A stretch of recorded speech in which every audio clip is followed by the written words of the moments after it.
Good morning, everybody. Today we're going to talk about VPNs. So does anybody in here know what a VPN is off the top of their head? Anybody have any idea? No? Okay, cool. So I'm going to tell you. So the first thing you're asking yourself is, what is a VPN? So what it stands for is Virtual Private Network.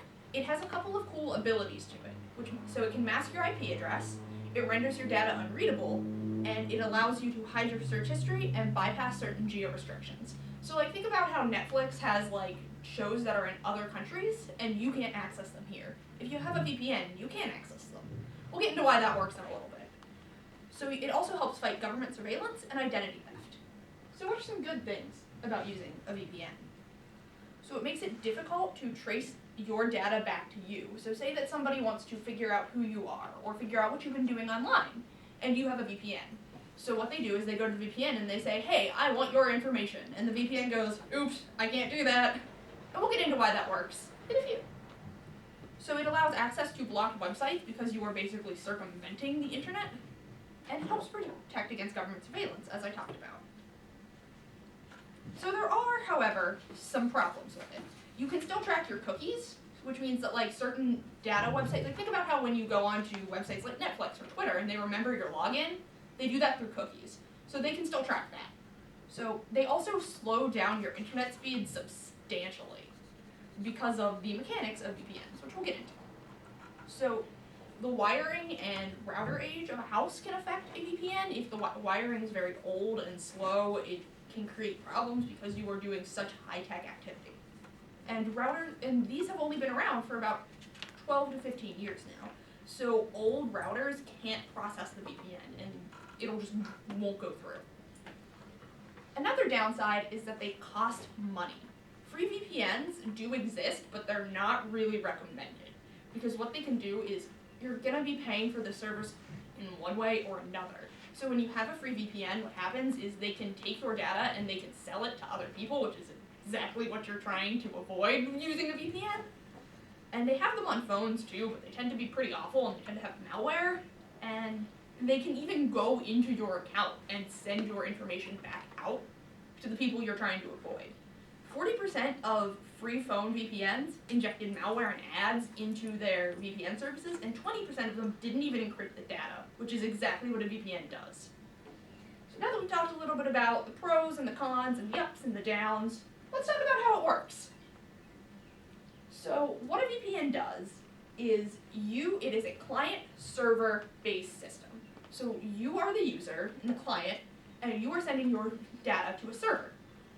And what it does is it makes a tunnel. It makes a safe tunnel that nobody can get into.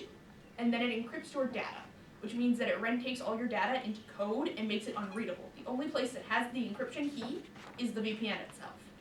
So even if somebody does hack your data, it's encrypted. They can't get it. So it uses this tunneling protocol, which is very, very secure. So we'll get into a little bit more of the security in a second. So what happens is this is your internet regularly. This is your computer. It's beautiful, right, guys? It's really high tech. So you're sending all your data to the cloud, which we're going to call the internet for now. There is no protection from here to there.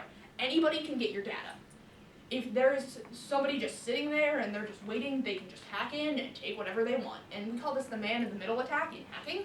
So what happens with the VPN is your data goes from here to the house, which is the VPN server. And this is all protected because of the tunneling protocol. Please don't ask me how the tunneling protocol works. I tried really hard to understand it, but that's where it starts to get into like really hardcore computer stuff that I just like is beyond me. Like I just can't do it. So then what your VPN does is it accesses the internet for you on your behalf. So your data first goes to the VPN, and then it goes to the internet. So we're in that one. So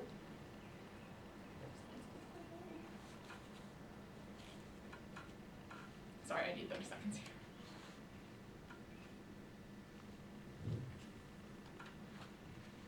Okay, so the VPN accesses the server on your behalf. So what this means is that while you are sending your data from the computer to the VPN, your data is not, they can't see your IP address, they can't see anything like that. And the internet is now accessed on your behalf through the VPN. So all of your data is coming through the VPN server. So nobody can trace your information. So let's talk about why this was created. So the internet was created by the government, as I'm sure maybe hopefully most of us know. So it was created due to communism because they sort of thought, I have a good visual aid in a second, but they thought that originally information was computed through phone towers and snail mail and things like that. So what if we have a nuclear attack and one of those a bomb takes out one of the computer phone centers? Then we're screwed. We can't do anything about that. So they wanted to create a self-healing system. And they did, except the problem is that it was very physically secure, but in terms of data security, horribly insecure. So this is our nice little phone setup here, right? So let's say this is DC and this is Seattle, right? And you are a government guy and you are sending all your information across. Say a nuclear bomb hits this one right here. Now it's not here. Where's your information gonna go? What are you gonna do? That screws the entirety of your communications.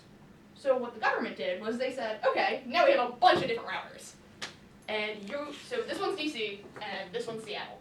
So you can take one path. We're gonna say maybe you go here, but this one's gone. So now you can go up through this one, but now this one's gone.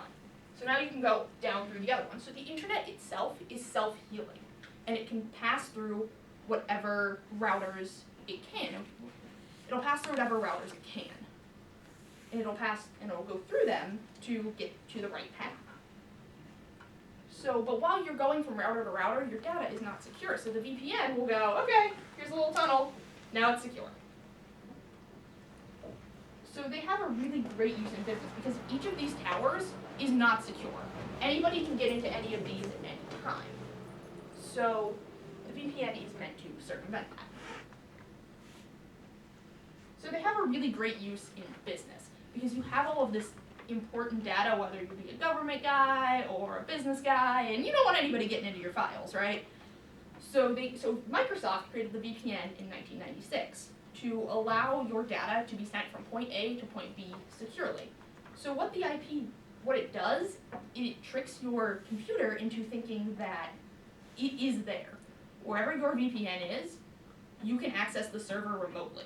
So even if you're like all the way in Dubai or another country or really anywhere, your computer now thinks that it is in the office, wherever your office is.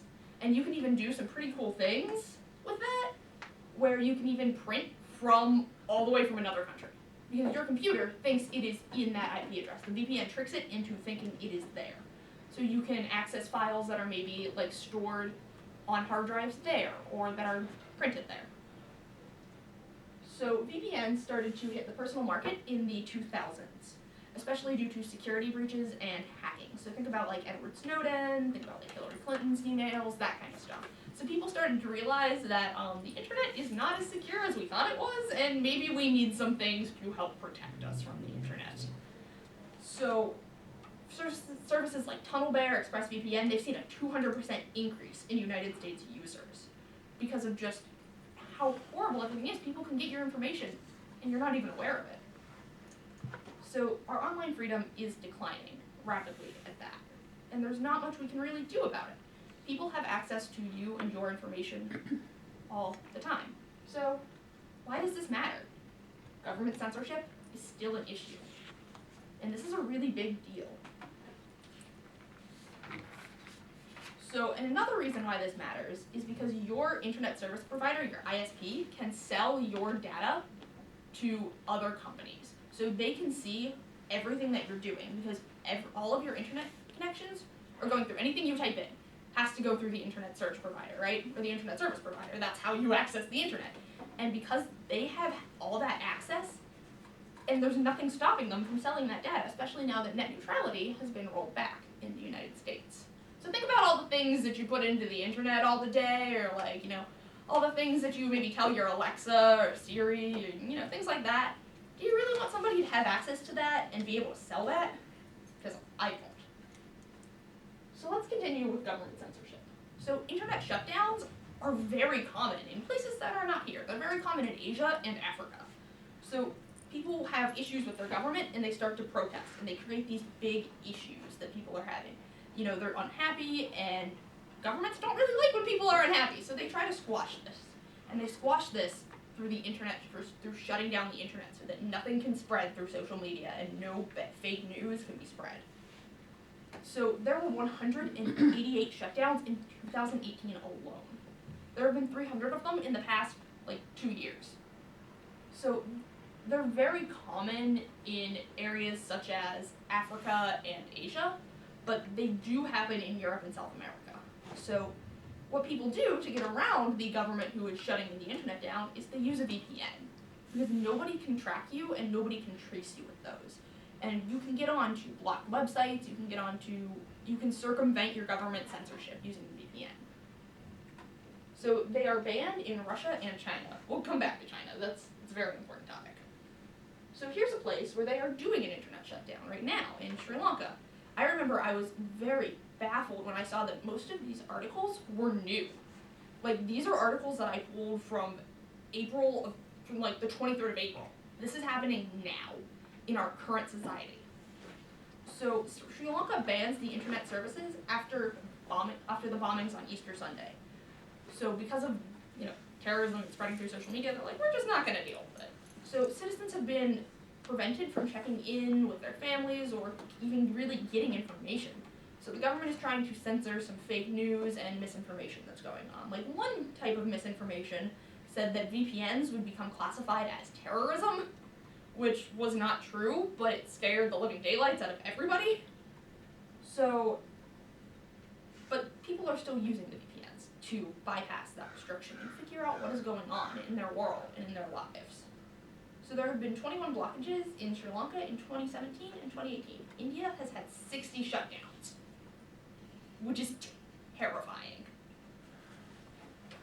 Absolutely terrifying. Chad is another place where internet shutdowns are occurring very frequently. So people are still using VPNs there to bypass their government circumvent their government censorship.